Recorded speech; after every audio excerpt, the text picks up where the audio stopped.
Hi everybody, it is a Saturday and I'm just going to get dinner ready. My dad always comes over on Saturdays to eat dinner with us, so I kind of like to try some new things and also make it something I think he might enjoy. So tonight I'm trying a brand new recipe that I don't know about the rest of you. I love trying new recipes, and so I will find a recipe in like a magazine or something and I'll cut it out and carry it along with me in this binder that I have. For years and years and years and years. Literally, this one was from April, May 2011. So I've been carrying this recipe for Southwest Chicken Stromboli around for a lot of years. And I've been meaning to try it for a lot of years. So I'm giving it a try tonight for the first time, and I'm going to THRIVE-alize this recipe. And I'm not going to show you the whole thing because that would take a long time just because I have to wait on my bread dough that's already in the bread machine rising, and so I won't be quite ready to finish the process, but I'm able to kind of get started on it. And what I'm going to show you how I'm going to THRIVE-alize it. This means I didn't have to thaw chicken or anything like that. I just have my nice big measuring cup, and the recipe calls for 1.5 cups. Can you hear my kiddos playing in the background? They've been out helping their daddy dig dirt and rock into our ditch for drainage. They've been having a great time, and now they just must feel really good because they're out there playing in the dining room. Anyway, so it calls for 1.5 cups of cooked shredded chicken. I'm using Thrive chopped chicken. What a time saver. And I'm going to go with about 1.25 cups because remember, these are freeze-dried, and so when you do add that water, it's going to plump them up just a little bit. So I'm going to try and account for that.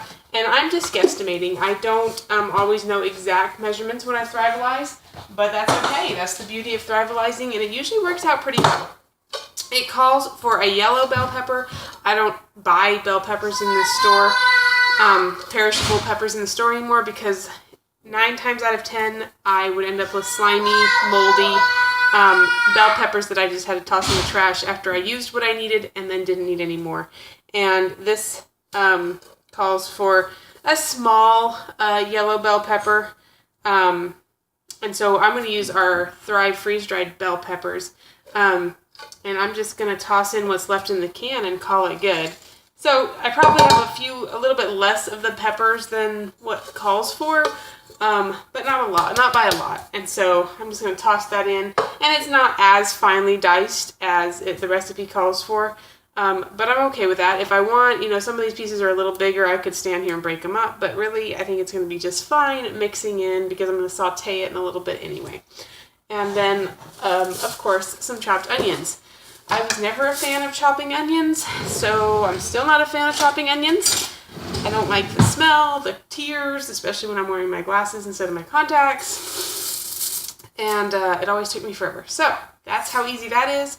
It calls for a small, finely chopped onion. These are pretty finely chopped. I could use the freeze-dried. This time I'm using the dehydrated, but that's a pretty small piece of onion right there, so I think that's pretty finely chopped. And then of course it'll plump up a little bit. So I've got those 3 ingredients that I'm taking from my Thrive Home store, and then some spices in here. And it calls for 1/4 teaspoon of oregano, so I'm just going to dump that in, and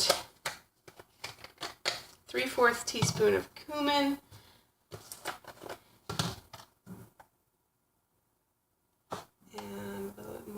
this is a 1/2 teaspoon measure, and then 1/4 teaspoon of garlic powder. We love garlic, so if I go a little extra on that, no big deal to me, because we love garlic. Of course, I don't want to be overpowering either, so I do try to hopefully I should put that up there so you can kind of see. And then 1/4 teaspoon of chili powder. So, and I don't want to go too much on that because I have little ones, and definitely, of course, my little ones are very picky, so the odds of whether or not they're going to eat this dinner or not, pretty slim, but that's just true for any dinner that I make. It's always a guessing game. So, and this is the first time recipe, so I never know. So, okay, there's those ingredients that I'm going to saute up in just a little bit when my bread dough is pretty much ready. And until then, I'm going to go ahead and just pour my water in. And I'm going to let that, I'm just going to pour it in to cover, because when I go to saute it, I'll be cooking off the water anyway. No big deal. So this part of dinner is pretty much set. I'm going to add, I do have to cook up some refried beans. I have my instant refried beans. So I've just got some water in the pan. And I'm going to measure out, I got 3/4 cup of water in the pot. And I'm going to measure out about a 1/2 cup of the refried beans because it calls for a 1/2 cup. And I'll adjust that as necessary.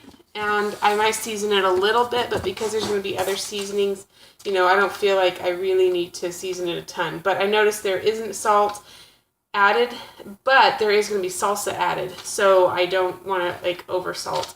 So anyway, that's nice about the refried beans. I'm not adding a ton of extra salt, so we can adjust seasonings as necessary. So that's pretty much me thrive-alizing. I'm not done. I will post a picture on my, by the way, I'm going to cover that, on my Facebook page, along with this link to this YouTube video, just so you can see what the finished product is. Because, that's the fun of it, right? Seeing what it actually looks like when you go to eat it.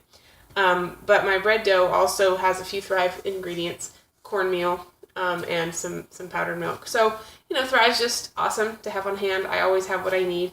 And it's fun to thrive-alize and try new things and save time doing it. So, happy thriving!